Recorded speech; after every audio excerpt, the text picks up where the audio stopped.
Crypto currency का क्या मुस्तकबिल है, जानिए इस वीडियो में। क्रिप्टो करेंसी उस रकम को कहते हैं जो हमारे अकाउंट में तो होती है लेकिन नकदी की सूरत में जेब में नहीं हो सकती।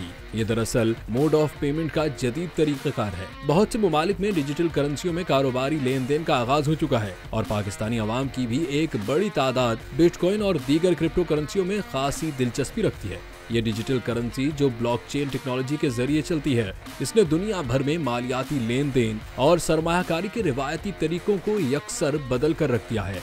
मालियाती जिद्दत के तेज तरीन दौर में क्रिप्टो करेंसी एक ऐसी रोशनी के तौर पर उभरी है जो एक महफूज और आलमी सतह पर काबिल रसाई करेंसी की जामिन है। क्रिप्टो करेंसीज गैर मरकजियत के उसूल पर कायम हैं, जहां किसी एक इदारे को करेंसी की तरसील या लेन देन पर इख्तियार हासिल नहीं होता। ये रिवायती करेंसियों से बिल्कुल मुख्तलिफ हैं, जिन्हें मरकजी बैंक और हुकूमतें कंट्रोल करती हैं।